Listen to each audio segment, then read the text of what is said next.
ನಿಜಲಿಂಗಪ್ಪನವ್ರನ್ನ ಸಹ ಬಂಗಾರದಿಂದ ತುಮಗಿದಂತ ಜಿಲ್ಲೆ ನಮ್ಮ ದೇಶದಲ್ಲಿ ಯಾವ್ದಾದ್ರೆ ಅದು ವಿಜಯಪುರ ಜಿಲ್ಲೆ. ಇವತ್ತು ನಾವು ಅಟಲ್ ಬಿಹಾರಿ ವಾಜಪೇಯಿ ಯಾಕೆ ನೆನೆಸ್ಕೋತಾ ಇದ್ವಿ ವಿಜಯಪುರ ಜಿಲ್ಲೆ ಜನ ಅಂದ್ರೆ, ಇವತ್ತೇನು ಆಲಮಟ್ಟಿಯಾಗಿ ಇವತ್ತು ನಾವು ನೀರಾವರಿ ಕಾಣ್ತಾ ಇದ್ದೀವಲ್ಲ, ಅದರಿಂದ ಅಟಲ್ ಬಿಹಾರಿ ವಾಜಪೇಯಿ ಅವರು ದೊಡ್ಡ ಕಾಣಿಕೆ ವಿಜಯಪುರ ಜಿಲ್ಲೆಗಿದೆ. ನಾನು MP ಆಗಿದ್ದೆ. 23 ಪಾರ್ಟಿಗಳ ಒಂದು ಸರ್ಕಾರ ಇತ್ತು ಕೇಂದ್ರದಲ್ಲಿ. ಅವಾಗ ಚಂದ್ರಬಾಬು ನಾಯ್ಡು ಅವರ 29 MP ವಾಜಪೇಯಿಗೆ ಬೆಂಬಲ ಕೊಟ್ಟಿದ್ರು. ಒಂದ್ ದಿವಸ ಚಂದ್ರಬಾಬು ನಾಯ್ಡು ಅವರು ತಮ್ಮ ಎಲ್ಲ 29 MP ಕರ್ಕೊಂಡು ಪ್ರಧಾನಮಂತ್ರಿಗಳ ಮನೆಗೆ ಹೋಗಿ, ಆಲಮಟ್ಟಿ ಎತ್ತರಕ್ಕೆ ಕರ್ನಾಟಕಕ್ಕೆ ಏನಾದರೂ ನೀವು 519.6 ಎತ್ತರ ಮಾಡಲಿಕ್ಕೆ ಸುಪ್ರೀಂ ಕೋರ್ಟ್ನಲ್ಲಿ ನೀವು ಅಫಿಡೇವಿಟ್ ಹಾಕಿದ್ರೆ ನಾವು ಬೆಂಬಲವನ್ನು ವಾಪಸ್ ತಗೊಳ್ತೀವಿ ಅಂತ ಬೆದರಿಕೆಯನ್ನು ಹಾಕಿದ್ರು. ನಾನು MP ಇದ್ದೆ, ಸಿದ್ದೇಶ್ವರ ಬ್ಯಾಂಕಿನ ಅಧ್ಯಕ್ಷರಿದ್ದೆ. ಮೀಟಿಂಗ್ ನಡೀತಾ ಇತ್ತು, ನಮ್ದು ಲೋನ್ ಮೀಟಿಂಗ್. ಎಲ್ಲ ಪತ್ರಕರ್ತರು ನನ್ನ ಹತ್ರ ಬಂದರು. ಇವತ್ತು ಬೆಳಿಗ್ಗೆ 9:30 ಗಂಟೆಗೆ ತೆಲುಗು ದೇಶಂ ಪಾರ್ಟಿಯ ಜನ MP ಗಳು 29 ಮಂದಿ ಚಂದ್ರಬಾಬು ನಾಯ್ಡು ಅವರ ನೇತೃತ್ವದಲ್ಲಿ ಪ್ರಧಾನಮಂತ್ರಿಗಳಿಗೆ ಭೇಟಿಯಾಗಿ ತಮ್ಮ ಆಲಮಟ್ಟಿ ವಿಚಾರದಲ್ಲಿ ಎತ್ತರಕ್ಕೆ ಅನುಮತಿ ಕೊಟ್ಟರೆ ಬೆಂಬಲ ವಾಪಸ್ ತಗೋತಿರುವಂತಹ ಒಂದು ಭಯವನ್ನ ಇವತ್ತು ಕೊಟ್ಟಿದ್ದಾರೆ, ಒಂದು ಎಚ್ಚರಿಕೆಯನ್ನು ಕೊಟ್ಟಿದ್ದಾರೆ. ಅದಕ್ಕೆ ನಿಮ್ಮ ಅಭಿಪ್ರಾಯ ಅಂತ ಕೇಳಿದಾಗ, ಮೊದಲ ಬಾರಿಗೆ ನಾನು ಈ ವಿಜಯಪುರದಿಂದ MP ಆಗಿ ಆಯ್ಕೆಯಾಗಿದ್ದೆ. ಅವಾಗ ನಾ ಹೇಳಿದ ಒಂದು ಮಾತು, ನನ್ನ ಜನ ವಿಜಯಪುರ ಜಿಲ್ಲೆಯಲ್ಲಿ ಮೊದಲ ಬಾರಿಗೆ ನನ್ನ ಆಸೆ ತರಿಸಿದ್ದಾರೆ ಬಿಜೆಪಿಯಿಂದ, ಅದು ಅಟಲ್ ಬಿಹಾರಿ ವಾಜಪೇಯಿ ಪ್ರಧಾನಮಂತ್ರಿ ಆಗ್ಬೇಕಂತೇಳಿ. 519.6 ಎತ್ತರಕ್ಕೆ ಅನುಮತಿ ಕೊಡದೇ ಇದ್ರೆ, ಅನ್ಯಾಯ ಆದರೆ ನನ್ನ ಲೋಕಸಭಾ ಸ್ಥಾನಕ್ಕೆ ರಾಜೀನಾಮೆ ಕೊಡ್ತೀನೋ ಅಂತ ಮಾತನ್ನು ಅವತ್ತು ಹೇಳಿದ್ದೇವೆ. 15 ನಿಮಿಷದಲ್ಲಿ ದಿಲ್ಲಿಯಿಂದ ಅನಂತ್ ಕುಮಾರ್ ಅವರು ನಾನು ಫೋನ್ ಮಾಡಿದ್ರು. ಏನಪ್ಪ ಹಿಂಗೆ ಮಾತಾಡ್ಬಿಟ್ಟಿದ್ಯಲ್ಲ ಅಂತ ಹೇಳಿ. ನಾ ಹೇಳಿದೆ, ವಾಜಪೇಯಿ ಅವರು ಪ್ರಧಾನಮಂತ್ರಿ ಆಗ್ಬೇಕಂತ ಹೇಳಿದ್ರೆ 1 ಓಟಿನಿಂದ ಏನು ಲೋಕಸಭೆಯಲ್ಲಿ ವಿಶ್ವಾಸ ಮತ ಸೋತಾಗ ವಾಜಪೇಯಿ ಅವರು ಮಾತು ಹೇಳಿದ್ರು. ಅವಾಗ ಸಾಕಷ್ಟು ಮಂದಿ MP ಖರೀದಿ ಮಾಡಬಹುದಾಗಿತ್ತು, ಅಟಲ್ ಬಿಹಾರಿ ವಾಜಪೇಯಿ ಅವರು ಮಾಡಲಿಲ್ಲ. ಅವ್ರು ಹೇಳೋದು ಪ್ರಧಾನಮಂತ್ರಿ ಹುದ್ದೆ ಇನ್ನ ಹೇಳಲ್ಲ, ನಮ್ಮ ಜೀವನದಲ್ಲಿ ಬದನಾಮ ಆಗುವಂತ ಅವಶ್ಯಕತೆ ಇಲ್ಲ ಅಂತೇಳಿ. ನಾ ಹೇಳಿದೆ, ಇಲ್ಲ ಸರ್, ನಮ್ದು ಜನರಿಗೆ ಆಲಮಟ್ಟಿ ಎತ್ತರ ಆಗ್ತಿದ್ರೆ ವಿಜಯಪುರ ಜಿಲ್ಲೆ ಎಂದೂ ಉದ್ಧಾರ ಆಗೋದಿಲ್ಲ. 519.6 524 ಎತ್ತರ ಆದ್ರೆ ಮಾತ್ರ ನಮ್ಮ ಜಿಲ್ಲೆಗೆ ನೀರು ಬರ್ತದೆ. ಇಲ್ಲಾಂದ್ರೆ ಆ ಡ್ಯಾಮು ಕೇವಲ ಕಲಬುರಗಿ ಜಿಲ್ಲೆಯವರಿಗೆ, ರಾಯಚೂರು ಜಿಲ್ಲೆಯವರಿಗೆ ಅನುಕೂಲ ಆಗ್ತದೆ, ನಮ್ಗೇನೋ ಆಗೋದಿಲ್ಲ ಅಂದಾಗ ಸಿಟ್ಟಿಂಗ್ ಬಂದಿದ್ರು ಅನಂತ್ ಕುಮಾರ್. ಆಯ್ತಪ್ಪ, ದೊಡ್ಡ ಮನುಷ್ಯ ಅಂತ ಹೇಳಿ 2 ದಿವಸ ನಂತರ SM ಕೃಷ್ಣ ಅವರು ಮುಖ್ಯಮಂತ್ರಿಗಳು ಬೆಂಗಳೂರಿನಲ್ಲಿ ಸರ್ವಪಕ್ಷದ ಸಭೆ ಕರೆದರು. ನಾವು 7 MP ಇದ್ದು ಬಿಜೆಪಿಯಿಂದ. ನಾನು ಸಭೆಗೆ ಹೋದಾಗ ಎಲ್ಲರೂ ಕೂಡಿ ಪ್ರಧಾನಮಂತ್ರಿಗಳಲ್ಲಿ ಮನವಿ ಮಾಡಿಕೊಂಡು ನಮ್ಗೆ ಎತ್ತರಕ್ಕೆ ಪರ್ಮಿಷನ್ ಕೊಡ್ಬೇಕಂತ ಕೇಳೋಣ ಅಂತ ಹೇಳಿ ನಿರ್ಣಯ ಆಗಿತ್ತು. ಆ ಒಂದು ಮೀಟಿಂಗ್ ಮುಗಿಸಿ ವಿಧಾನಸೌಧದ ಹೊರಗೆ ಬರುವಾಗ ಮತ್ತೆ ಪತ್ರಕರ್ತರು ಕೇಳಿದ್ರು ನನಗೆ, ನಿನ್ನೆ ನೀವೇನು ವಿಜಯಪುರದಲ್ಲಿ ಹೇಳಿದ್ರಿ, ಆ ಒಂದು ನಿಲುವಿಗೆ ಬದ್ಧದ್ರಿ ಅಂತೇಳಿ. ಅಲ್ಲಿ ಅನಂತ್ ಕುಮಾರ್ ಅವರು ಇದ್ರು, ಧನಂಜಯ ಕುಮಾರ್, ಅನಂತ್ ಕುಮಾರ್ ಎಲ್ಲರೂ ಇದ್ರು. ನಾ ಹೇಳಿದೆ, ನಾನು ಅದಕ್ಕೆ ಬದ್ಧದೀನಿ, ಅನ್ಯಾಯ ಆದ್ರೆ ನಾನು ರಾಜೀನಾಮೆ ಪಟ್ಟೆ ಕೊಡ್ತೀನಿ, ಯಾವುದೇ ಮುಲಾಜಿಲ್ಲದೆ ಕೊಡ್ತೀನಿ ಅಂತ ಹೇಳಿದ್ದೆ. ಮುಂದೆ ಅನಂತ್ ಕುಮಾರ್ ರಾತ್ರಿ ಮನೆಗೆ ಕರೆಸಿದ್ರು ನನಗೆ. ಇಲ್ಲಪ್ಪ, ನೀನು ಪ್ರಧಾನಮಂತ್ರಿಗಳನ್ನ ಭೇಟಿ ಮಾಡಿ ಕರ್ಕೊಂಡು ಹೋಗ್ತೀನಿ, ಅವ್ರ ಕಡೆಯಿಂದ ನೀನು ಸ್ವಲ್ಪ ಬುದ್ಧಿ ವಾತಾವರಣ ತಿಳುವಳಿಕೆ ಹೇಳುತ್ತೆ ಇವತ್ತು ಹೇಳ್ತಾರೆ. ಮರುದಿವ್ಸ ನಾನು ದಿಲ್ಲಿ ಕರ್ಕೊಂಡು ಹೋದ್ರು. ಬಸವರಾಜ ಪಾಟೀಲ್ ಶ್ರೀರಾಮ್ ಅವರು ಅವ್ರ ರಾಜ್ಯ ಅಧ್ಯಕ್ಷರು, ನಾನು, ಡಾಕ್ಟರ್ ತಂಗಾ ಅವರು, ಅನಂತ್ ಕುಮಾರ್ ಅವರು ಬೆಳಗ್ಗೆ 9:30 ಗಂಟೆಗೆ ಅಟಲ್ ಬಿಹಾರಿ ವಾಜಪೇಯಿ ಮನೆಗೆ ಕರ್ಕೊಂಡು ಹೋದ್ರು. ನಮ್ದು ಇನ್ನ ಫೋಟೋ ಇದೆ, ನಾನು ನಿಂತಿದ್ದೀನಿ, ಅವರೆಲ್ಲ ಕೂತಿದ್ದಾರೆ. ಯಾಕಂದ್ರೆ ಬಹಳ ಸಣ್ಣ ಹುಡುಗ ಅವಾಗ, ಅವ್ರು ವಾಜಪೇಯಿ ಮಗಳೇ ನಿಂತಿದ್ದೆ. अनंत कुमार और देखो अटल जी इन्होंने ऐसा बयान दिया है जो आलमटी का जो हाइट है वो 519 को अगर केंद्र सरकार सुप्रीम कोर्ट में अफिडेविट नहीं किया तो इस्तीफा देने के लिए ऐसा एक बयान दिया है। एक हमारे सरकार के खिलाफ और हमारे पार्टी के खिलाफ ऐसा बात किया, थोड़ा उनको हितवचन बोलिए, उनको बुद्धिवाद करो ಅಂತ ಹೇಳಿ ಹೇಳಿದಾಗ ಅಟಲ್ಜಿ ಹೇಳಿದ್ರು, अरे अनंत, इन्होंने क्या गलती किया है? उस लोकसभा क्षेत्र के सांसद के नाते से उनका नेक और नियत का जो उन्होंने कर्तव्य किया है ಅನ್ನೋ ಮಾತನ್ನ ಅಟಲ್ಜಿ ಅವತ್ತೇ ಅಟಾರ್ನಿ ಜನರಲ್ ಹರೀಶ್ ಸಾಲ್ವತ್ ಇದ್ರು. ಅವ್ರಿಗೆ ಫೋನ್ ಮಾಡಿ ಹೇಳಿದ್ರು ನಮ್ಮ ಮುಂದೆ, मैं कल जो सुप्रीम कोर्ट में भारत सरकार तरफ से जो अपडेट देने का है, मेरा सरकार के लिए, मेरा प्रधानमंत्री कुर्सी के लिए कर्नाटक के साथ मैं अन्याय नहीं करूंगा। कश्मीर से कन्याकुमारी का पूरे भारतवर्ष का मैं प्रधानमंत्री हूं। मैं प्रधानमंत्री सिर्फ ब्लैकमेल करने वाले को साथ नहीं हूं। मैं कुर्सी जाने दीजिए, कर्नाटक अन्याय मत छोड़ा। ಈ ಒಂದು ಶಬ್ದ ಇವತ್ತು ನನಗೆ ನನ್ನ ಜೀವನದಲ್ಲಿ ಗುಣಗೊಳಿಸ್ತಾ ಇದೆ. ಮರುದಿವಸ ವಾಜಪೇಯಿ ಮನೆಯಿಂದ ಅವತ್ತು ಏನ್ ಭೇಟಿಯಾಗಿ ಕಾಲು ಮುಗಿದು ಹೊರಗೆ ಬಂದಿದ್ರು ಎಲ್ಲರೂ. ನನ್ನ ಜೀವನದಾಗ ನಾ ಕಾಲು ಮುಗಿದಿದೆ ಅಟಲ್ ಬಿಹಾರಿ ವಾಜಪೇಯಿ ಅವರು, ಲಾಲ್ ಕೃಷ್ಣ ಅದ್ವಾನಿ ಅವರು, ಮತ್ತೆ ಎರಡು ಕಾಲು ಮುಗಿದ ಸಂತರಿಗೆ, ಪೂಜ್ಯ ಸಿದ್ದೇಶ್ವರ ಸ್ವಾಮಿಗಳಿಗೆ ಮತ್ತು ಒಳ್ಳೆಯ ಸಾಂಸ್ಕೃತಿಕರು ಮಾತ್ರ ನಾ ತಲೆ ಬಗ್ಗಿಸ್ತೀನಿ. ಹಿಂಗಾಗಿ ಬಾಕ್ಸು ಮಗನೂ ಅಲ್ಲ. ನಾ ಯಾವಾಗ ಅಟಲ್ ಬಿಹಾರಿ ವಾಜಪೇಯಿ ಕಾಲು ಮುಟ್ಟಿ ನಮಸ್ಕಾರ ಮಾಡ್ತಿದ್ರು. ಅವರು ಲೋಕಸಭೆಯಲ್ಲಿ ಹೋಗುವಾಗ ಬರಾಗ ಸಿಕ್ತಿದ್ರು. ಇಷ್ಟು ದೊಡ್ಡ ಮನುಷ್ಯರು ಅಟಲ್ ಬಿಹಾರಿ ವಾಜಪೇಯಿ ಅವರು. ನಾವು ಕಾಲು ಮುಗಿದ ಕೂಡಲೇ ನಿಂತು ನಮಸ್ಕಾರ ಅವ್ರದ್ದು ಸ್ವಭಾವ. ಬಂದ ಬೆಳೆ ಮರುದಿವಸ ಹರೀಶ್ ಸಾಳ್ವರ್ ಮನೆಗೆ ನಮ್ಗೆ ಬರ್ಲಿಕ್ಕೆ ಹೇಳೋದು. ಅನಂತಕುಮಾರ್ ಅವರು, ಬಸವರಾಜ ಪಾಟೀಲ್, ಕಂಗಾರಕ್ಕ ನಾವೆಲ್ಲ ಸಾಳ್ವರ್ ಮನೆಗೆ ಟಿಫಿನ್ ಬರ್ಲಿಕ್ಕೆ ಇಲ್ಲೇ ನಾಷ್ಟಕ್ಕೆ ಬರ್ರಿ ಮಾತಾಡೋಣ ಆಲ್ಮಟ್ಟಿ ವಿಚಾರಕ್ಕೆ ಮರುದಿವಸ ಕರ್ಕೊಂಡು ಹೋದ್ರು. ನಮಗೆ ಹರೀಶ್ ಸಾಳ್ವರ್ ಹೇಳಿದ್ರು, ನಿನ್ನೆ ಪ್ರಧಾನಮಂತ್ರಿಗಳು ಬಹಳ ಕ್ಲಿಯರ್ ಹೇಳ್ಯಾರೆ, ಆಲ್ಮಟ್ಟಿ ಎತ್ತರಕ್ಕೆ ಅಫಿಡೇವಿಟ್ ನಾವು ಇವತ್ತು ಹಾಕ್ತಾ ಇದ್ದೀವಿ ಸುಪ್ರೀಂ ಕೋರ್ಟ್ನಲ್ಲಿ. ಅವತ್ತೇನು ಅಟಲ್ ಬಿಹಾರಿ ವಾಜಪೇಯಿ ಅವರು 519ಕ್ಕೆ ಏನೋ ನಮಗೆ ಅನುಮತಿ ಕೊಟ್ಟರು, ಇವತ್ತು ವಿಜಯಪುರ ಜಿಲ್ಲೆ ನೀರಾವರಿ ಆಗಲಿಕ್ಕೆ ಕಾರಣ ಆಯ್ತು ಅಂತ ನಾವು ನೆನಪು ಮಾಡ್ಕೋಬೇಕಾಯ್ತು. ನಾವು ಇಲ್ಲೆಲ್ಲ ಬಂಗಾರ ಕೊಟ್ಟರು ಏನೂ ಆಗಿರಲಿಲ್ಲ.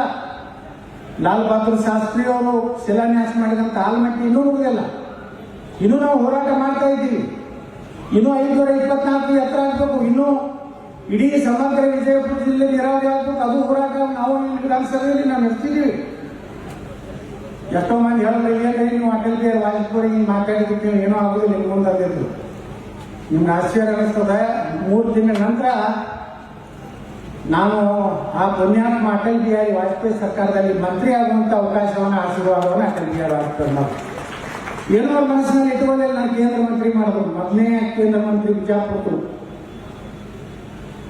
ಅವ್ರು ದಿನ ತಿಳಿಸ್ಬೇಕಲ್ಲ. ನಾವೆಷ್ಟು ರಾಜಕಾರಣದಲ್ಲಿ ಎಷ್ಟು ಎಲ್ಲಾನು ಸೋಲು ಗೆಲುವು ಎಲ್ಲಾನು ಕಂಡಿದ್ದೀವಿ. ಮತ್ತೆ ಅಟಲ್ ಬಿಹಾರಿ ವಾಜಪೇಯಿ ಅವರ ಮೊದಲು ವಿಧಾನಸಭಾ ಚುನಾವಣೆ ನೋಡ್ರಿ ಎಷ್ಟು ಕಾಕತಾಯಿ ಇದೆ. ನಾನು 79ರಲ್ಲಿ ಎಮರ್ಜೆನ್ಸಿ ಮುಗಿದಾಗ ಅಟಲ್ ಬಿಹಾರಿ ವಾಜಪೇಯಿ ಅವರು ಬಂದಿದ್ರು. ರಾತ್ರಿ 11 ಗಂಟೆಗೆ ಬಂದಿದ್ರು ದರ್ಬಾರ್ ಹೈಸ್ಕೂಲ್ನಲ್ಲಿ. ನಾನು ಒಬ್ಬ ಲಾಠಿ ಹಿಡ್ಕೊಂಡು ನಿಂತಿದ್ದೀವಿ. ನಾವೆಲ್ಲ ಚಟಿ ಹಾಕೊಂಡು ಒಂದೇ ಮೇ ಏಕ ಚಿಂಗಾರಿ ಅಟಲ್ ಬಿಹಾರಿ ಅಟಲ್ ಬಿಹಾರಿ, ದೇಶ का नेता कैसा हो अटल बिहारी जैसा हो, अगले बारी प्रधान की बारी अटल बिहारी ಕೂಗ್ತೀವಿ. ಎಲ್ಲೆಲ್ಲಿ ಗಾಡಿ ಮ್ಯಾಗ ಬಿಜೆಪಿಗೆ ಮತ, ದೇಶಕ್ಕೆ ಹಿತ ಬರೆದಂತ ಕಾರ್ಯಕರ್ತ. ನಾನು ಬಹಳ ದೊಡ್ಡ ಕಾರ್ಯಕರ್ತ ಅಲ್ಲ. ಮುಂದೆ ಸುಧಾ ಹೇಗಿರ್ತಾರೆ ನೋಡ್ರಿ. ನಾನು MLA ನಿಂತಾಗ ಅಟಲ್ ಬಿಹಾರಿ ವಾಜಪೇಯಿ ಅವರು ಬಿಜಾಪುರ ನನ್ನ MLA ಎಲೆಕ್ಷನ್ ಪ್ರಚಾರಕ್ಕೆ ಬಂದಿದ್ರು. ಅಟಲ್ ಬಿಹಾರಿ ವಾಜಪೇಯಿ ನನ್ನ ಮನೆಯಾಗೇ ಚಾ ಕೊಡೋದು. ಇಲ್ಲಪ್ಪ ಸ್ವಲ್ಪ ಯಾಕೋ ನಮ್ಮ ಬಾಗಲಕೋಟೆ ರೋಡಿಗೆ ಮನೆ ಇತ್ತು, ಸ್ವಲ್ಪ ಸಾಹೇಬರು ಫ್ರೆಶ್ ಆಗಿ ಸ್ವಲ್ಪ ಚಾ ಕುಡ್ತಾರೆ ತಂದ್ರು. ನಮ್ಮ ಮನೆಗೆ ಕರ್ಕೊಂಡು ಹೋಗಿ ಅವತ್ತು ನಾನು ಚಾ ಕುಡಿಸಿ ಸ್ಟೇಡಿಯಂ ಬಾಬಾ ಸಾಹೇಬ್ ಅಂಬೇಡ್ಕರ್ ಸ್ಟೇಡಿಯಂ ಕರ್ಕೊಂಡು ಭಾಷಣ ಮಾಡಿ ಸೋಲಾಪುರಕ್ಕೆ ಹೋದ್ರು. 79ರಲ್ಲಿ ಈ ಕಿರಾಣ ಬಜಾರ್ದಾಗ ಏನಾಯ್ತು ವಾಜಪೇಯಿ ಅವ್ರದ್ದು, ಅಲ್ಲೇನು ಭಾಷಣ ಮಾಡಿ ರಾತ್ರಿ ಯಾರು ನಮ್ಮ ಯಾರ ಮನೆ ಸೇರಿದ್ರೆ ಅಂಗಡಿ ಮ್ಯಾಗ ಊಟ ಮಾಡಿ ಹೋದ್ರು. ಯಾರು ಮಾಡಿ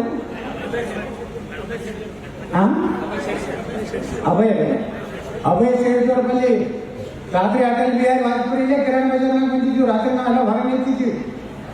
ಅವಾಗ ಯಾರು ಕಾರ್ಯಕರ್ತರು ನಮ್ಮ ಯಾರು ಕರೆಯವ್ರು, ಈಗ ಎಲ್ಲರೂ ಗೌಡ್ರ ಹತ್ತಾರ. ಇಲ್ಲೇ ಊಟ ಮಾಡಿ ಹೋಗಿದ್ರು ಅಟಲ್ ಬಿಹಾರಿ ವಾಜಪೇಯಿ ಅವರು 79ರಲ್ಲಿ. ಮುಂದೆ ಬಗಲಿ ಡಾಕ್ಟರ್ ಮನೆ ಬಂದಿದ್ರು. ಅಂತ ಪುಣ್ಯಾತ್ಮ ಅಟಲ್ ಬಿಹಾರಿ ವಾಜಪೇಯಿ ಸುವರ್ಣ ಚತುರ್ಭುಜ ರಸ್ತೆ ನೋಡ್ರಿ. ಆ ಗೋಲ್ಡನ್ ಕ್ವಾರ್ಟರ್ ರೋಡ್ ನಾವು ಹೆಂಗ್ ಕರಿತಾ ಇದ್ವಿ, ಏನ್ ಸೋಲಾಪುರ ಬೆಂಗಳೂರಿಗೆ ರೋಡ್ ನಡೆದ ಅದು ವಾಜಪೇಯಿ ಅವ್ರ ಕನಸು. ಸರ್ವೆ ಪ್ರಕಾರ, ಟ್ರಾಫಿಕ್ ಸರ್ವೆ ಪ್ರಕಾರ ಒಂದು 100 ಜನ ಮೊದಲು ರಾಷ್ಟ್ರೀಯ ಹೆದ್ದಾರಿಯಲ್ಲಿ ಸಾಯ್ತಾ ಇದ್ರು ವರ್ಷಕ್ಕೆ. ಉದಾಹರಣೆ ಹೇಳ್ತೀನಿ, ಒಂದು ಈ 4 ಲೈನ್ ಆಗಿದ್ರಿಂದ ಸಾವಿನ ಸಂಖ್ಯೆ ಎಷ್ಟು ಕಡಿಮೆ ಆಗಿದೆ ಅಂದ್ರೆ 7%. 100 ಇದ್ದಿದ್ದು 7ಕ್ಕೆ ಬಂದಿದೆ. 93 ಜನ ಇವತ್ತೇನಾದ್ರೂ ಹೆದ್ದಾರಿ ಆಕ್ಸಿಡೆಂಟ್ ದೇಶದಲ್ಲಿ ಉಳಿಲಿಕ್ಕೆ ಕಾರಣ ಯಾರಪ್ಪ ಅಂದ್ರೆ ಅದು ಅಟಲ್ ಬಿಹಾರಿ ವಾಜಪೇಯಿ. ಸರ್ವ ಶಿಕ್ಷಾ ಅಭಿಯಾನ ಹಳ್ಳಿಯಾಗ ಶಾಲೆ ರೂಮ್ ಇರಲಿಲ್ಲ. ನಾ MP ಆದಾಗ ಎಲ್ಲೆಲ್ಲಿ ನೀವು ಬೋರ್ಡ್ ನೋಡ್ತೀರಿ, ಸರ್ವ ಶಿಕ್ಷಾ ಅಭಿಯಾನ. ಪ್ರಧಾನಮಂತ್ರಿ ಗ್ರಾಮ ಸಡಕ್ ಹೋದ್ರೆ ಹಳ್ಳಿಗೆ ರೋಡೇ ಇರಲಿಲ್ಲ. ಅದು ವಾಜಪೇಯಿ ಕಾಲಕ್ಕೆ ಪ್ರಾರಂಭ ಆಯಿತು. ಒಂದೇ ಒಂದು ಕೊನೆಯ ಆಸೆ ಅವರು ಉಳಿದುದು ನದಿಗಳ ಜೋಡಣೆ ಆಗ್ಬೇಕಂತ. ಇದು ಅಟಲ್ ಬಿಹಾರಿ ವಾಜಪೇಯಿ ಕಂಡಂತ ಒಬ್ಬ ಶ್ರೇಷ್ಠ ಸಂತನ ಒಂದು ಜನ್ಮ ದಿನಾಚರಣೆ ಬಂಧುಗಳೇ. ಇವತ್ತು ನಾವೆಲ್ಲರೂ, ನನ್ನ ರಾಜಕಾರಣದಲ್ಲಿ ನಾನು ಎಂದೂ ನಿರೀಕ್ಷೆ ಮಾಡಿರಲಿಲ್ಲ ಒಬ್ಬ ಕಾರ್ಯಕರ್ತ ಇದ್ದವ MLA ಆಗಿ MP ಆಗಿ, ಅದು ಪುಣ್ಯಾತ್ಮ ಅಟಲ್ ಬಿಹಾರಿ ವಾಜಪೇಯಿ ಅಂತ ಒಬ್ಬ ನಾಯಕನ ಸಚಿವ ಸಂಪುಟದ ಮಂತ್ರಿಯಾಗಿ ನಾವು ಹೋಗಿ वाजपेयी जोड़ा अटल जी मुझे रेल राज्य मंत्री बनाना है कंदे। अच्छा अब रेल मंत्री होगा, करेंगे। मुन्ना रेलवे मंत्री मार्ग ब्रॉडगेज रेलवे चालू ಮಾಡಿದೆ। 2 ಸಲ ಲೋಕಸಭಾ ಸದಸ್ಯ ಆದೆ। ಮತ್ತೆ ನನಗೆ ಅಮಿತ್ ಶಾ ಅವರು ದಿಲ್ಲಿ ಎಲ್ಎಸಿ ಮತ್ತು ವಿಜಯಪುರ MLA ಟಿಕೆಟ್ ಕೊಟ್ಟು ಇವತ್ತು ಆಶೀರ್ವಾದ ಮಾಡಬಂತೆ ಮತ್ತು ವಾಪಸ್ ವಿಜಯಪುರದ MLA ಆಗಿ ಕೆಲಸ ಮಾಡುವಂತ ಅವಕಾಶ ಸಿಕ್ಕಿದೆ। ಇವತ್ತು ಈ ರಸ್ತೆ ಆಗುವುದೇ ಇಲ್ಲ ಅಂತ ಹೇಳಿ ಬಹಳ ಮಂದಿ ಕನಸಿತ್ತು। ನಮ್ಮ ಜಿಲ್ಲಾಡಳಿತ, ನಮ್ಮೆಲ್ಲ ಪೊಲೀಸ್ ಅಧಿಕಾರಿಗಳು, ನಮ್ಮ DC ಅವರು ಎಲ್ಲರ ಸಹಕಾರ, ಒಬ್ಬ ಪೊಲೀಸ್ ಕಾನ್ಸ್ಟೇಬಲ್ ಹಿಡಿದು ಎಲ್ಲರ ಸಹಕಾರ ಕೊಟ್ಟಂತೇಳಿ ಇಲ್ಲಿ ಬರ್ಲಾಕನೇ ಸಾಧ್ಯತೆ ಇಲ್ಲ। ಈ ರೋಡ್ನಾಗ ಇವತ್ತೇನು ಕೇಸರಿ ಗಂಡ ಹಾಕ್ಲಕ್ ಸಾಧ್ಯತೆ ಈ ರೋಡ್ನಾಗ ರಸ್ತೆ ಅಗದಿ ಎದಿಸಟಿ ಬಂದಿವಿ ಇವತ್ತು ಏನಿಲ್ಲೇನೋ ಇಲ್ಲಿಗೆ ಮುಗೀತಿ ಅಂತ ಈ ಕಡೆ ನಿಮ್ಮದು ಯಾರ್ದು ಪ್ರವಾಣಿಕ ಇರಲಿಲ್ಲ। ಇಲ್ಲಿದ್ದ ಆ ಕಡೆ ಅಡ್ಡಾಡ್ತಿದ್ವಿ ನಾವು। ಇವತ್ತಿಂದ ದೊಡ್ಡ ರಸ್ತೆ 19 ಕೋಟಿ ರೂಪಾಯಿ ರಸ್ತೆ, ಇದು ಪೂರ್ತಿ ಹೊಸ ಕಿರಾಣ ಬಜಾರ್ವರೆಗೆ ಇದನ್ನು ಮುಂದುವರಿಸ್ತಾ ಇದ್ವಿ। ಮತ್ತೆ 10 ಕೋಟಿ ರೂಪಾಯಿ ನಮ್ಮ ಫ್ಲೈಓವರ್ ವರೆಗೆ, ಏನು ರಾಷ್ಟ್ರೀಯ ಫ್ಲೈಓವರ್ ಇದೆಲ್ಲ ಇಲ್ಲಿ ಕ್ರಾಸ್, ಆ ಕ್ರಾಸ್ ಅವರಿಗೆ ಮತ್ತೆ 10 ಕೋಟಿ ರೂಪಾಯಿ ಹಾಕಿದ್ದೀವಿ। ಇನ್ನು ಬಿಜಾಪುರ ಸ್ಮಾರ್ಟ್ ಸಿಟಿ ಅಂತ ಯಾರು ತಲೆ ಕೆಡಿಸೋಬೇಡ್ರಿ। ಸ್ಮಾರ್ಟ್ ಸಿಟಿ ಘೋಷಣೆ ಆಗಲಾರ್ದೇ ನಾ ಸ್ಮಾರ್ಟ್ ಸಿಟಿ 2 ವರ್ಷ ಮಾಡಿಬಿಡ್ತೀನಿ। ಎಲ್ಲ ಸಿಮೆಂಟ್ ರಸ್ತೆ, ಎಲ್ಲ ಡ್ರೈನೇಜ್, 24 ತಾಸು ಕುಡಿ ನೀರು, ಯಾವುದು ವಿಜಯಪುರ 15 ದಿವಸಕ್ಕೂ ನೀರು ಬರುವಂತ ಊರು ಹತ್ತಿದ್ರು, ಈಗ ಅದು ಹೋಗ್ತದೆ ಕೆಲವೇ ದಿವಸನಾಗ। ಎಲ್ಲ ಸಿಮೆಂಟ್ ಇಡೀ ಪಾಟೀಲ್ವಾಡಿ ಒಳಗಿನ ಅಷ್ಟೇ ಅಲ್ಲ, ಇವತ್ತು ಮತ್ತೆ 100 ಕೋಟಿ ರೂಪಾಯಿ ಆಗಿದೆ। 100 ಕೋಟಿ ರೂಪಾಯಿ ಈ ತಿಂಗಳದಾಗ ಟೆಂಡರ್ ಆಗ್ತದೆ। ಎಲ್ಲ ಓಣಿ ಸರಾಫ್ ಲೈನ್ದಿಂದ ಹಿಡಿದು ಪಾಟೀಲ್ವಾಡಿವರೆಗೆ, ಗಾಂಧಿ ಚೌಕ್ನಿಂದ ಜ್ಞಾನ ಯೋಗಾಶ್ರಮದ ಹಿಂದೆ ಏನ ಸಿದ್ದಾರೂಢ ಮಠ ಇದೆ ಅಲ್ಲಿವರೆಗೆ ಸಿಮೆಂಟ್ ರಸ್ತೆ, ಅಲ್ಲಿ ನಮ್ಮೇನು ಸಿದ್ದೇಶ್ವರ ಬ್ಯಾಂಕ್ ಬ್ರಾಂಚ್ ಇದೆ ಆದರ್ಶ ನಗರದ, ಅದನ್ನು ಬ್ರಿಡ್ಜ್ ಮಾಡಿ ಅದನ್ನು ಅಗಲೀಕರಣ ಮಾಡ್ತಾ ಇದ್ದೀವಿ। ಹಳಿ ಕಣಿ ಏನಿತ್ತಲ್ಲ, ಕಲ್ಲಿನ ಕಣಿ, ಅದಲ್ಲಿ ಈಗಾಗಲೇ ಪೈಪ್ಲೈನ್ ಮಾಡಿದ್ವಿ। ಇನ್ನೊಂದು ವಾರದಲ್ಲಿ ಕೆರೆಯಿಂದ ಏನು ಹೊಳಿದಿಂದ ಕೃಷ್ಣಾದಿಂದ ಕಣಿ ತುಂಬಿದ್ರೆ ಅರ್ಧ ಬಿಜಾಪುರ ಹಿಡಿಯಟ್ಟು ನೀರು, ಅದರಲ್ಲಿ ಬುಕ್ನಾಳ್ ಕೆರೆಯಟ್ಟು ನೀರು ಹಿಡಿಯಟ್ಟು ಅದನ್ನು ತುಂಬ್ತಾ ಇದ್ದೀವಿ। ತಾಸಬಡಿಗೂ ಶುದ್ಧೀಕರಣ ಘಟಕ ಕೂಡಿಸ್ತಾ ಇದ್ದೀವಿ। ವಿಜಯಪುರ ಈಗ ಏನಿನ್ನು ಕೆಲವೊಂದು ಲೀಸ್ ಪ್ರಾಪರ್ಟಿ ಇದೆ, ಸುಮಾರು 460 ಪ್ರಾಪರ್ಟಿ ಹಕ್ಕನ್ನು ಆದಷ್ಟು ಬೇಗನೆ ಖರೀದಿ ಆಗಿ ನಾ ಹೇಳಿದ್ರೆ ನೀನೆ ಗುರು ಹೆಚ್ಚೇನ್ರಿ ಅವ್ರಿಗೆ ನಾವೆಲ್ಲ ವ್ಯಾಪಾರಸ್ಥರು ಹೊಸ ಬಿಲ್ಡಿಂಗ್ ಕಟ್ತೀರಂದ್ರೆ 12-13% ಅವ್ರ ಕಟ್ಟಡದ ಸಾಲ ಕೊಟ್ಟು ಇದು ಒಂದು ಹೆಂಗೆ ಕಾಣಿಸ್ಬೇಕಂದ್ರೆ MG ರೋಡ್ ಅಂತ ನಾವು ಬೆಂಗಳೂರಿನಾಗ ಕರಿತೀವಲ್ಲ ಆ ರೀತಿ MG ರೋಡ್ ಕಾಣಿಸೋಂಗ ಈ ಒಂದು ಅಟಲ್ ಬಿಹಾರಿ ವಾಜಪೇಯಿ ಮಾರ್ಗ ಹಾಕ್ಬೇಕು. ಸಮಗ್ರ ಅಭಿವೃದ್ಧಿ ಆಗ್ಬೇಕು. ಎಲ್ಲ ವ್ಯಾಪಾರಸ್ಥರು ಯಾರ್ಯಾರು ಬಹಳ ತೊಂದರೆ ತಗೋತಾ ಇದ್ರು. ದೀಪಾವಳಿ ಅವರೇ ಆಚರಣೆ ಮಾಡ್ತಾ ಇರಲಿಲ್ಲ. ಅವ್ರ ಅಂಗಡಿ ಮುಂದೆ ಯಾರು ಒಳಗೆ ಬರ್ಲಿಕ್ಕೆ ಅವ್ರ ಜಾಗ ಇರ್ತಿರ್ಲಿಲ್ಲ. ಅವ್ರು ಹೇಳ್ತಾರೆ ವ್ಯಾಪಾರಸ್ಥರು, ಇವತ್ತು 2 ವರ್ಷದಿಂದ ನಾವು ದೀಪಾವಳಿ ಆಚರಣೆ ಮಾಡಕತ್ತೀವಿ, ದಿವಸ ದೀಪಾವಳಿನೇ ನಮ್ಗೆ ಗೊತ್ತಿರಲಿಲ್ಲ. ನಮ್ಮ ಮನೆಯಾಗಿನ ಕುಟುಂಬದವ್ರು ಬಂದು ನಮ್ಮ ಅಂಗಡಿಗಳು ಪೂಜಾಕ್ಕೆ ಬರಲಾರಂತ ಪರಿಸ್ಥಿತಿ ಇತ್ತು. ಇದು ಬದಲಾವಣೆ ಆಗ್ತಾ ಇದೆ. 20 ಕಡೆ ನಾವು ಕಾಯಿಪಲ್ಲೆ ಮಾರ್ಕೆಟ್ ಮಾಡಿದ್ದೀವಿ. ಈಗ ಯಾರು ಇಲ್ಲಿ ಮಾರ್ಕೆಟ್ಗೆ ಬಂದು ಕಾಯಿಪಲ್ಲೆ ತಗೋ ಅವಶ್ಯಕತೆ ಇಲ್ಲ, ಅಲ್ಲೇ ತಗೋರಿ ಕೇಳಿದ್ದೀವಿ, ಅಲ್ಲೇ ಕುಂದಿರ್ತಾರೆ. ಎಲ್ಲಿ ಹೋದ್ರೂ ಕಾಯಿಪಲ್ಲೆ ಬಜಾರ್ ಯಾವಾಗ ನಾ ಹೇಳಿದ್ದೀನಿ ನಮ್ಮ ಬಿಜಾಪುರ ಮಂದಿಗೆ ಬಹಳ ಚೌಕಸಿ ಮಾಡೋ ಕೆಲಸ ಬಂದ್ ಮಾಡಿರ್ತೀವಿ. 20 ರೂಪಾಯಿ ಬದ್ನಿಕಾಯಿ ಇತ್ತಂದ್ರೆ 18 ಕೊಡ್ತೇನೋ, 18 ರೂಪಾಯಿ 4 ಕೊಡ್ತೀನೋ, 8 ಕೊಡ್ತೀನಿ ಅಂತ ಹೇಳಿ ತಾಸು ಜಗಳಾಡಿ ಒಯ್ಯಕ್ಕಿಂತ ಇಲ್ಲಿ ಬಂದು ನೀಯಂ ತಿಂದು ಬಾಡ್ಕೊ ಅನ್ಕೋಕ್ಕಿಂತ ಅಲ್ಲಿ ಹಳ್ಳಿಯಾಗಿನ ರೈತರಿಗೆ 1 ರೂಪಾಯಿ ಹೆಚ್ಚಿಕೊಟ್ರಿ ಏನು ನಿಮ್ಗೆ ಇಲ್ಲಿ ಬಂದು ಬಯಸ್ಕೋಕ್ಕಿಂತ ಅಲ್ಲಿರುವಂತ ಪಾಪ ವಯಸ್ಸಾದಂತ ರೈತರು, ಹೆಣ್ಮಕ್ಳು, ವಯೋವೃತ್ತರು, ವಿಧವಾ ಹೆಣ್ಮಕ್ಳು ಏನ್ ಕಾಯಿಪಲ್ಲೆ ಮಾಡ್ತಿರ್ತಾರಲ್ಲ, 10 ರೂಪಾಯಿ ಹೇಳಿದ್ರೆ 11 ರೂಪಾಯಿ ಕೊಟ್ಟು ನೀವು ತಗೊಂಬರಿ ಮ್ಯಾಗ ತಾನೇ ಉತ್ತರ ಆಗ್ತಾರೆ ರೈತರು. ಬರೀ ರೈತರು ಬಗ್ಗೆ ಭಾಷಣ ಮಾಡಿದ್ರೆ ಉತ್ತರ ಆಗುದಿಲ್ಲ. ರೈತರ ಬಗ್ಗೆ ಬಹಳ ಮಂದಿ ಭಾಷಣ ಮಾಡೋದ್ರ, ಹಸಿರು ಕಾಯಿಲೆ ಹಾಕೊಂಡು ಭಾಷಣ ಹೊಡಿತಾರೆ. ಮಣ್ಣಿನ ಮಕ್ಕಳೇ ಇರ್ತಾರ, ನಾವೇನು ಮತ್ತೆ ಯಾವ ಮಕ್ಕಳು ನಾವೆಲ್ಲ ರೈತರೇ ಹಳ್ಳಿಯಾಗಿ ಬಂದರೆ ಬಿಜಾಪುರನಾಗ ಬಂದೀವಿ. ಏನು ಬೇರೆ ಕಡೆ ಲಂಡನ್ದಿಂದ ಆಫ್ರಿಕಾದಿಂದ ನಾವು ರೈತರ ಬಗ್ಗೆ ಹೊಡಿತಿರ್ತಾರ ಭಾಷಣ. ಯಾವಾಗ ರೈತರು ಉದ್ಧಾರ ಆಗ್ತಾರಂದ್ರ ನಮ್ಮ ರೈತರಿಗೆ ನೋಡ್ರಿ, ಇವತ್ತು ನಮ್ಗೆ 50,000 ಪಗಾರ ಐತೆ ತಿಳ್ಕೊರಿ, ಒಂದು 10 ರೂಪಾಯಿ ಕಾಯಿಪಲ್ಲೆ ಹೆಚ್ಚಿಕೊಟ್ರಿ ಏನಾಗ್ತದೆ ನನಗೆ ಕಾಯಿಪಲ್ಲೆ ಬಜಾರ್ನಾಗ ಚೌಕಸಿ ಮಾಡ್ತೀವಿ ನಾವು. ಬಾಟಾ ಅಂಗಡಿಯಾಗ ಸೊಂಪು ಕೊಟ್ಟು ತಗೊಂಡ್ಬರ್ತೀವಿ. ಯಾಕಂದ್ರೆ AC ಒಳಗೆ ಚಪ್ಪಲ್ ತಗೋತೀವಿ, ಫುಟ್ಪಾತ್ನಾಗ ಕಾಯಿಪಲ್ಲೆ ತಗೋತೀವಿ. ಬಟ್ಟಿ ಒಳಗೆ ಹೋಗೋದು ಗಟ್ರ ಮ್ಯಾಗ ನಿಂತು ಖರೀದಿ ಮಾಡ್ತೀವಿ. ಕಾಲಾಗ ಹಾಕೋ ಚಪ್ಪಲ್ಲ ಏರ್ ಕಂಡೀಷನ್ ಅಂಗಡಿಯಾಗ ತಗೋತೀವಿ. ಅದಕ್ಕೆ ಕಾಯಿಪಲ್ಲೆ ಎಷ್ಟು ರೈತರು ಬಂದು ಕುಡ್ತಾರೆ ನೋಡ್ರಿ ನಮ್ಮ ಬಿಜಾಪುರನಾಗ.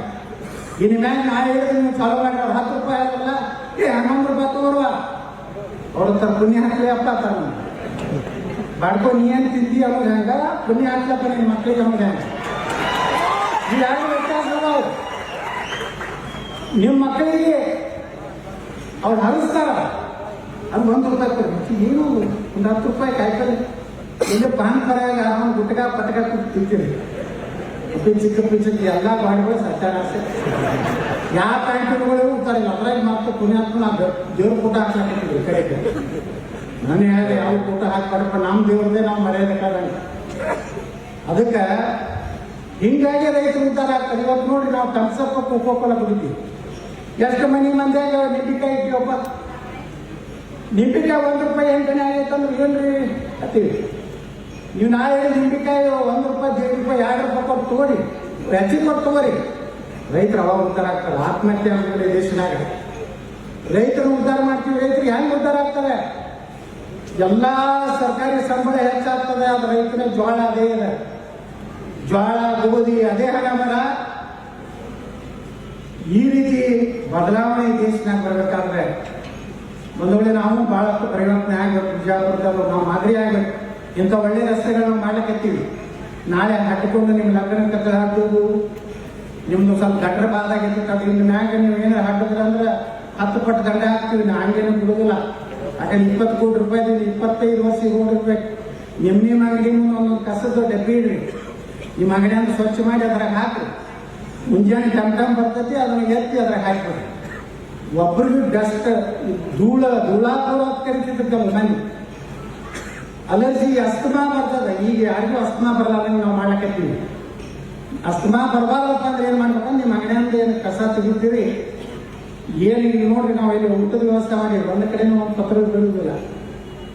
ಅದಕ್ಕೂ ನಾನು ಡಬ್ಬಿ ಮಾಡಿ ನಿಮ್ಮ ಅಂಗಡಿಯಾಗೇನೆ ಇದೇ ಪೇಂಟ್ ಅಂಗಡಿ ರಗಡ ಅದಾವ, ಅವ್ರು ಹೇಳೋದು ಒಂದೊಂದು ಡಬ್ಬಿ ಕೊಡ್ತಾರೆ. ಎಲ್ಲ ಅದ್ರಾಗ ನೀವು ಹೋಗಿದ್ರಂದ್ರೆ ಇದು ಸ್ವಚ್ಛ ಉಳಿತಂದ್ರೆ 20 ಕೋಟಿ ಗಟ್ಟಲೆ ಖರ್ಚು ಮಾಡಿದಂಥ ರಸ್ತೆ ಪುಣ್ಯಾತ್ಮರ ಸಿದ್ದೇಶ್ವರ ಮಹಾಸ್ವಾಮಿಗಳಾಗ್ತಾವು. ಅವರ ಆಶೀರ್ವಾದದಿಂದ ಈ ಒಂದು ಕಾರ್ಯಕ್ರಮ ಇವತ್ತು ಮಾರ್ಗ ಉದ್ಘಾಟನೆ ಆಗಿದೆ. ಸ್ವಚ್ಛ ಇರಬೇಕು ಅನ್ನೋಂಥದ್ದು ಅವ್ರು ಹೇಳ್ತಿರ್ತಾರೆ. ಯಾವಾಗಲೂ ದೇವರ ಗುಡಿಗಳೂ ಸ್ವಚ್ಛ ಇರಬೇಕು, ಶೌಚಾಲಯನೂ ಅಷ್ಟೇ ಸ್ವಚ್ಛ ಇರಬೇಕು, ರಸ್ತೆನೂ ಅಷ್ಟೇ ಸ್ವಚ್ಛ ಇರಬೇಕು.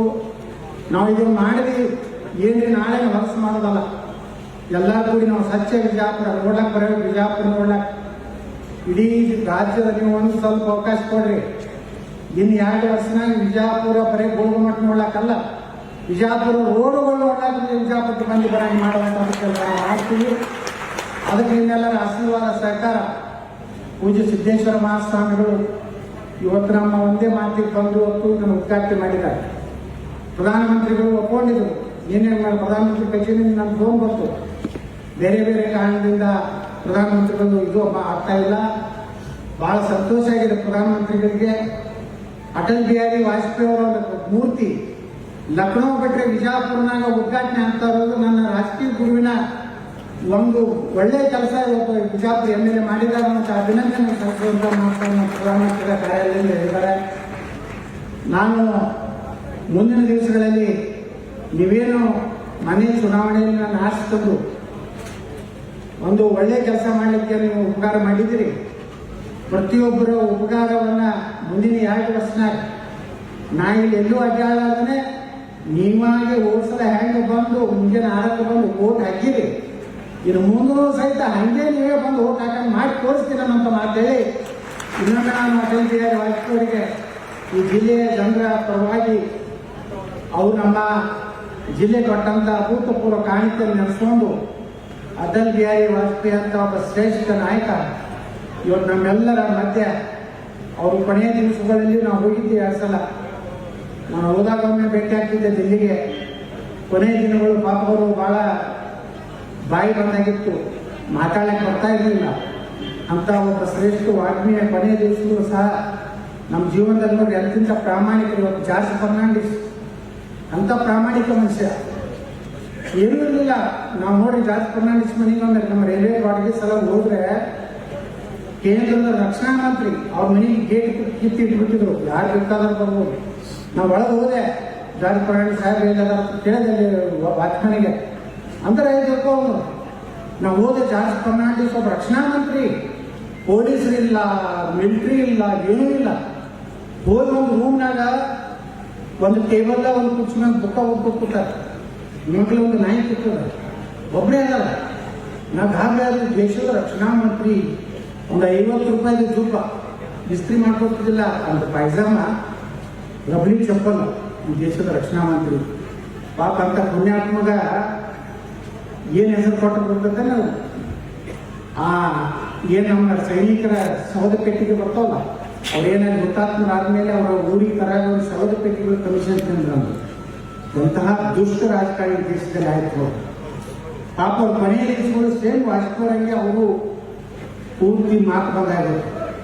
ನಾನು ನೇರವಾಗಿ ಹಳ್ಳಿ ಒಂದು ಫ್ರೀಡ್ ಕಾರ್ ಇತ್ತು, ಜಾರ್ಜ್ ಫರ್ನಾಂಡಿಸ್ ಹಳ್ಳಿ ಫ್ರೀಡ್ ಕಾರ್ನಾಗ ಆಗ್ತಿದ್ರು. ಇಲ್ಲಿ ರಕ್ಷಣಾ ಮಂತ್ರಿ, ರೈಲ್ವೆ ಮಂತ್ರಿ, ನಾವೆಲ್ಲ ಏನೋ ಒಂದು 4 ತಿಂಗಳಾಗಿನೇ ನೋಡೋಣ ಸೆಕಿತೀವಿ. ದೊಡ್ಡ ದೊಡ್ಡ ಕಾರ್ಯಕ್ರಮ ನಾವು ಆಗಿ ಆಗ್ತೀವಿ. ಈ ದೇಶದ ಆದರ್ಶ ಇವತ್ತು ವಾಜಪೇಯಿ, ಜಾರ್ಜ್ ಫರ್ನಾಂಡಿಸ್ ಅವ್ರನ್ನೆಲ್ಲ ನೆನೆಸ್ಕೊಂಡು ಅಂತ ಕಾರ್ಯಕ್ರಮ ಮಾಡಿದ್ದೀವಿ. ಇದು ಐತಿಹಾಸಿಕ ಕಾರ್ಯಕ್ರಮ. ಇದೇ ರೀತಿ ನಿಮ್ಮೆಲ್ಲರ ಆಶೀರ್ವಾದ, ಪೂಜ್ಯರ ಆಶೀರ್ವಾದ ನಮ್ಮ ವಿಜಯಪುರನ ಮೇಲೆ ಏನೇ ಕರ್ಕೊಂಡು ನಾನು 2 ಮಾತು ಹೋಗ್ತೀನಿ. ಜೈ ಜೈ.